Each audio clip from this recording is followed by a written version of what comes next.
this.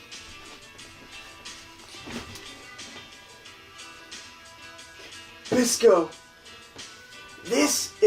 we're in the middle of reading Sabasuki Bisco, and we're all about to pop like a bisco. Biscuit, biscuit, bisco, biscuit. Bisco, biscuit, bisco, biscuit. Bisco! Milo stopped Akutagawa in a safe place, and, not knowing how he should respond, simply looked at Bisco with sympathy. However, Bisco's lament lasted a whole 5 seconds. Well, it's not like it's impossible now. If the minecart doesn't work, we'll just have to find another way through. Bisco took a deep breath, puffed out his chest in anger, and glared at the burning mountains. Besides, as long as the mushrooms keep eating up that oversized seafood, then all the rust around this area should disappear. That should please the old man more than your life ever did. Here, Bisco turned at last to the huge creature, which by now had breathed its last and returned to nature. By now it had breathed its last breath and returned to nature.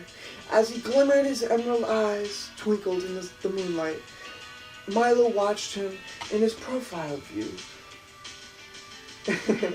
as he felt a deep, dark pain lurking beneath Bisco's stoic facade. He searched for some consoling words, but in the end, he was unable to think of anything appropriate to say. The sunlight warmed his eyelids. Bisco gave a low groan and slowly rose to his feet. Scratching his belly, he looked around with tired, droopy eyes.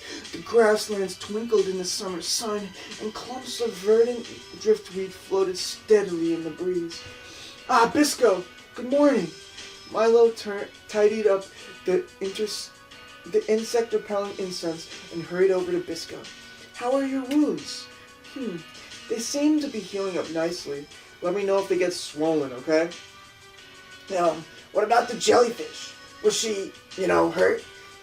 Just some scratches, but she'll be fine. I've tended to her already. I'll go and check on her now. Bisco scratched his neck at the unfamiliar sensation of Milo's bandages. Then he heard the all too familiar sound of Milo's scream. Oh, she's gone, Bisco, and she took all my money, said Milo, rummaging through Akutagawa's saddlebags. No, it's a good thing we agreed to split our money between us. She can't have gone far. We'll catch her. I'm gonna make her into seafood too, So I got at least a little bit making me go forward. Oh, Bisco, wait. Fishing around in the saddlebags, Milo pulled out candies, beans, and other preserved foods. Finally, he came upon a single scrap of paper that showed it to Bisco with an awkward smile. ATTN Man-Eating Redcap and Company. A sum total of 87 souls has been extracted as payment for foodstuffs provided. And this was written on a note by Panda... wait, what? Alright, I'll just read the story as the story goes. In the corner of the handwritten receipt, a note in its rounded letters with a lovely chocolate heart read, P.S. Panda Boy, if Bisco dies, come team up with me, okay? She picked out quite a lot for us, said Milo. And here I called her a thief. Forcing us to buy her junks, not much different. Bisco huffed and leaped atop Akutagawa behind Milo. Then he noticed that Akutagawa was used to Milo, and he wasn't throwing him off like before. Bisco looked questioningly at his partner's face, rudely monitoring him. While it was clear Milo had taken efforts to treat it, his face was covered in small nicks of bruises, and his eyes were evidently baggy from lack of sleep. When did you... Milo, upon realizing his face was being scrutinized, froze and held his breath, and his gaze wandered. It wandered like a bug through a grass field, looking through, flying, finding a nice leaf to eat. So funny. Nanda. As Milo hurried to hide his cuts, Bisco laughed, tickled by the doctor's strange sense of pride that caused him to hide the marks he ought to have been proud of. What's so funny? Oh, nothing. Bisco lashed his reins once. Akutagawa saw that.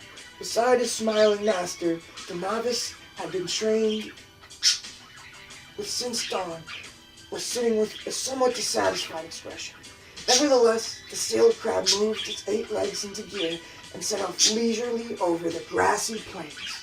The grassy plains which me and Ralph, who's on camera duty today, usually relax on. Alright, Ralph's behind the camera right now. I'll summon the Traveler. Me and the Traveler, well, the Traveler can tell you about what me and Ralph really do, but I should tell you myself. So the Traveler will continue sitting where the Traveler does. Don't mind the Traveler. If you want to talk to the Traveler, it's going to cost you. It's going to cost you some major bucks. Well, that was Sabasuki Bisco. That was chapter 6. We started in the middle of chapter 6 and it got up to the end of chapter 6, so I'm on chapter 7 now. If you are interested in reading Sabasuki Bisco, it is a pretty cool story about a crazy guy who had a crazy mushroom trip and is a crazy plant person who shoots a crazy bow, God's arrows through the sky, punching through the twilight dawn into the new world where we are going today. Okay, I'm Sharma, Nestle P, and this is Luffy out reporting live from the new station of the new world, of the new pirate era, the real pirate era. Okay, Sharma out. Ciao. Dude, you're always just gonna put me on camera duty like that? You deserve to be put to hell. You should be put to hell and put to shame. I want to rip you apart and give you some new legs. Don't know why, my legs are getting all jiggly and banged up. I'm scared of losing my legs again, like I lost them last time. So don't you mess with me. And if you mess with me, you're gonna die in hell. And I like hell. Just don't know why I like hell? Because Mother Nature is a big supporter of me. So support me by supporting the Traveler.